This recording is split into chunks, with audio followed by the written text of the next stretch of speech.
Shalom. Renungan kebenaran firman Tuhan hari ini terambil di dalam Injil Matius pasal 13 ayat 1 sampai dengan ayat yang ke-9. Judul renungan hari ini, Hanya Tuhan yang tahu. Tidak semua orang yang mendengar kebenaran siap menerimanya. Beberapa menerimanya, tetapi tidak membiarkan kebenaran mengubah hati atau hidup mereka. Perumpamaan tentang penabur menjelaskan bagaimana reaksi orang terhadap Injil. Sebagian benih itu jatuh di pinggir jalan, lalu datanglah burung dan memakannya sampai habis. Tidak setiap hati yang mendengar Injil siap atau mau mendengar. Jalan itu sering dilalui, kaki-kaki telah memadatkan tanah sehingga sulit untuk mendengar, diatur jalannya untuk menerima, dan benih-benih iman dengan mudah tersapu. Tetapi, sesekali sekuntum bunga akan tumbuh di tengah jalan yang sering digunakan. Bagaimana hal itu bisa terjadi? Jauh sebelum benih disebar, Tuhan mengirimkan sesuatu untuk mengolah tanah. Serangga kecil menerobos tanah yang padat. Tindakannya sangat kecil, tidak diperhatikan sampai tanaman mulai tumbuh. Hanya Tuhan yang tahu jika tanah yang keras dapat digarap sampai lunak. Jadi, penabur harus tetap menabur. Sebagian jatuh di tanah yang berbatu-batu, yang tidak banyak tanahnya. Lalu benih itu pun segera tumbuh, karena tanahnya tipis. Tetapi sesudah matahari terbit, layulah ia dan menjadi kering karena tidak berakar. Emosi menyebabkan banyak orang seketika tampak menerima Injil. Mereka begitu terhanyut oleh perasaan itu, namun mereka gagal memelihara firman dan menerima perubahan yang dituntut oleh Injil. Ketika masa-masa sulit, mereka tidak memiliki kedalaman hubungan dengan Tuhan untuk melanjutkan iman mereka menghadapi pencobaan demi pencobaan. Pertobatan mereka bukanlah perubahan yang nyata. Sebaliknya, mereka membiarkan endorfin menyapu mereka ke tingkat emosional yang tinggi. Ketika emosi itu mengering, mereka segera menyadari bahwa mereka tidak memiliki keyakinan sama sekali. Tetapi, sebatang pohon akan menembus batu dan melalui perjalanannya ke langit. Beberapa pohon tidak cukup kuat untuk memecahkan batu, namun sebenarnya telah tumbuh di sekitar penghalang saat akarnya mencari tanah. Bagaimana hal seperti itu bisa terjadi? Jauh sebelum penabur meletakkan benih di atas batu, Tuhan mengirimkan air untuk mengukir sebuah ceruk.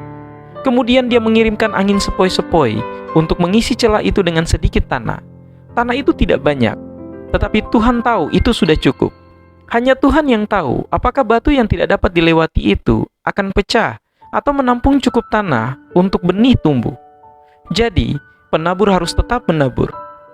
Sebagian lagi jatuh di tengah semak duri, lalu makin besarlah semak itu dan menghimpitnya sampai mati. Ada banyak duri dalam kehidupan kita. Beberapa di antaranya kita tetap mempertahankannya.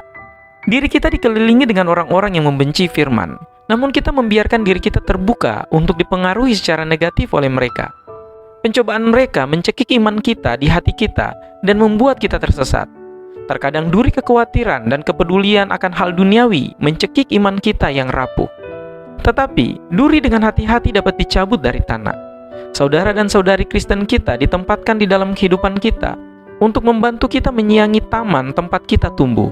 Dan kadang-kadang duri menyerang tanaman, tetapi tanaman menolak untuk mengalah. Sebaliknya, tanaman tumbuh lebih kuat karena serangan duri itu. Hanya Tuhan yang tahu kekuatan tanaman yang bersembunyi di dalam benih. Hanya Tuhan yang tahu kualitas penolong yang akan Dia kirim ke kehidupan tanaman itu. Jadi, penabur harus tetap menabur. Sebagian jatuh di tanah yang baik, lalu berbuah. Ada yang 100 kali lipat, ada yang 60 kali lipat, ada yang 30 kali lipat. Setiap orang yang menabur benih ingin sekali melihat panennya. Aku menanam, Apolos menyiram, tetapi Allah yang memberi pertumbuhan. Karena itu, yang penting bukanlah yang menanam atau yang menyiram, melainkan Allah yang memberi pertumbuhan. Baik yang menanam maupun yang menyiram adalah sama, dan masing-masing akan menerima upahnya sesuai dengan pekerjaannya sendiri. Karena kami adalah kawan sekerja Allah, kamu adalah ladang Allah, bangunan Allah. 1 Korintus 3 ayat 6 sampai dengan 9. Hanya Tuhan yang tahu hati mana yang akan menghasilkan panen kebenaran. Hanya Tuhan yang tahu siapa yang akan menjadi dingin dan menolak Dia. Janganlah kita berani membuat penilaian akan hal itu. 2 penjahat digantung di samping Yesus di kayu salib.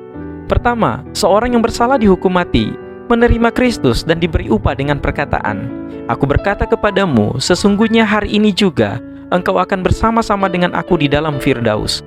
Lukas 23 ayat 43. Seorang murid menolak kebenaran dan mengkhianati Tuhan. Mata duniawi tidak dapat melihat di mana benih itu akan tumbuh.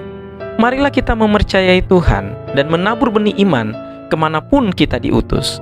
Kiranya Tuhan Yesus memberkati kita semua.